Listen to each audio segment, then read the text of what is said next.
Just a quick message today. It's the 4th of July, and that is here in the U.S., it's our Independence Day.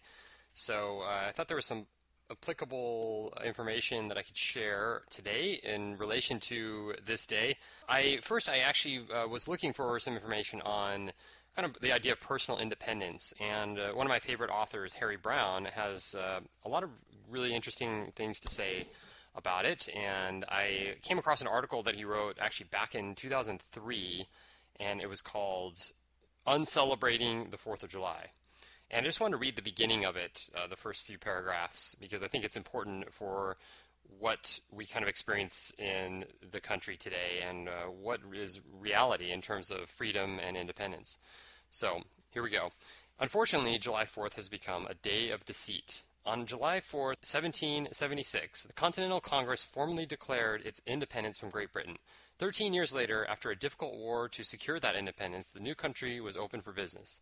It was truly unique, the first nation in all of history in which the individual was considered more important than the government, and the government was tied down by a written constitution.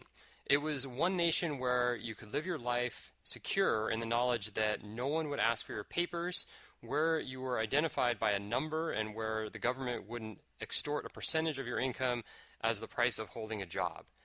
And so each year, July 4th has been a commemoration of the freest country in history. False celebration. But the America that celebrated no longer exists. The holiday oratory deceitfully describes America as though it were the unique land of liberty that once was. Politicians thank the Almighty for conferring the blessings of liberty on a country that no longer enjoys these blessings. The original freedom and security have disappeared, even though the oratory lingers on. What made America unique is now gone, and we are much the same as Germany, France, England, or Spain, with confiscatory taxes, a constitution, and Bill of Rights that are symbolic only, merely documents used to justify governmental actions that are in fact prohibited by those documents. Business regulated by the state in the most minute detail. No limits on what Congress or the President might decide to do. Yes, there are some freedoms left, but nothing like the America that was, and nothing that you can't find in a few dozen other countries. So that's kind of the first part of the article. I'll link to the article in the show notes, and if you want to check out the rest of it. But he goes on to talk about, a lot of the problems in America, which a lot of us are very familiar with, and I don't like to keep repeating the same things that everyone else is talking about. But yeah, our freedoms are being taken away and liberties are being destroyed, and it's definitely not the America that was the original intention.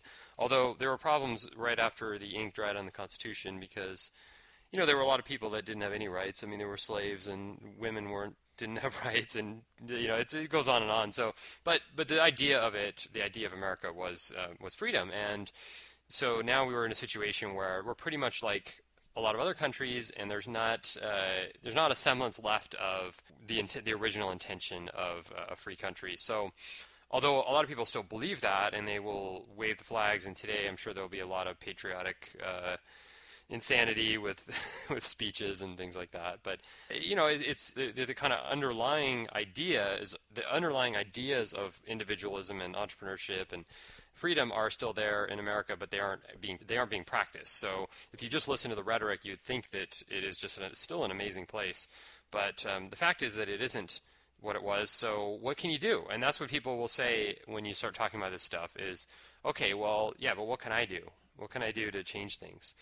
And that's what my kind of my journey has been is as far as what can I do personally to change things. And so, I mean, obviously voting is long dead. It's not a way to change anything. You can't improve your personal situation by going to a ballot box.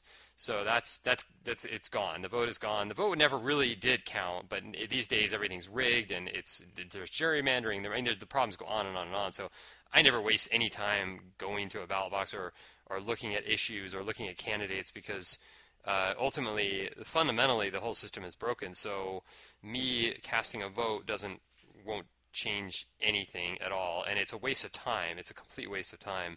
So therefore, what else can you do? So I think that if everybody, or if most people, kind of took their lives into their own hands, instead of outsourcing it to people like politicians and things like that, then we would have a much freer country. But given that we have a situation that we do, still, what can you do? So you can't vote. You're not going to vote your way out into freedom. So then what's next? You can move. So if you don't like it here, go somewhere else. But, as I found, and as a lot of people that travel find, you'll find that in other countries there's the same problems, the same things I just listed in that Harry Brown article. Or you may end up trading your current problems that you don't like, that you feel are restricting your freedom, for other ones. So my example was when I was back in Southeast Asia now 2 years ago, and I felt really free in a lot of ways. Like there's not a lot of police around. There's not, like, people aren't waiting. They're not giving seatbelt tickets or like cell phone tickets, or even you can walk down the street with a beer in your hand and it's not a crime, or you can go to the beach and have a drink and it's nothing. And so then I get back to California and I had a little party with some friends on the beach, and we had a bottle of wine, and the police came up with their little four-wheelers and kind of busted up our party and gave us a ticket for littering, which is so silly. But that's kind of that's the thing. You come back to the land of the free, and you get that kind of treatment. And so, not to say that everything is bad here, because we have in the U.S. we have more choices for just anything, for food, for consumer goods, anything, more choices than any country I've ever been in. And even the countries that you think are pretty similar to the U.S., like Australia, it's nowhere near as much choice. So I like to go to like the Whole Foods and Trader Joe's and have just all the choices of food and like all the different restaurants. I mean, it's really a great place to be for if you want choice. So you trade off, you trade your problems. So what is the solution? The big solution is location independence, or permanent travel, or perpetual tourism. Now, this doesn't mean that you have to bounce around the world or move every 3 months or even move ever. But it's the idea of being able to get up and leave. And when you have that, that is really freedom, because if you decide that you are sick of where you're living or you want to explore somewhere else, then you can just up and do it. Most people don't think they have that freedom. They think they're stuck in where they are for a variety of reasons.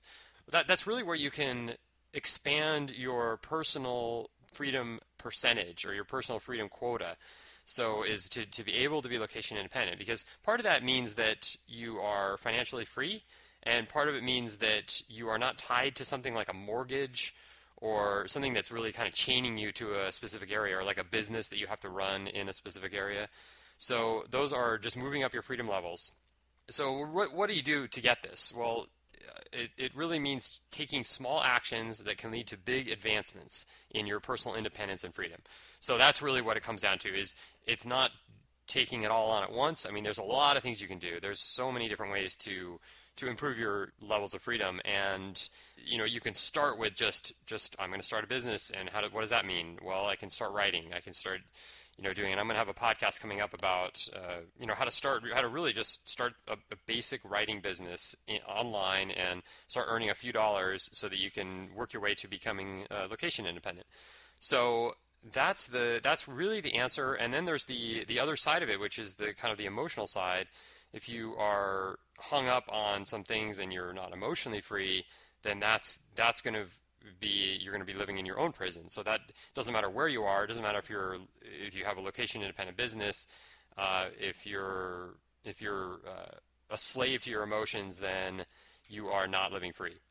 So I wanted to end this short podcast with another quote by Harry Brown, and this is from his book How I Found Freedom in an Unfree World, which I base a lot of my life on, and this is the beginning of the book. So he says, "You are the sovereign authority for your life. You are the ruler who makes the decisions regarding how you will act what information you will accept.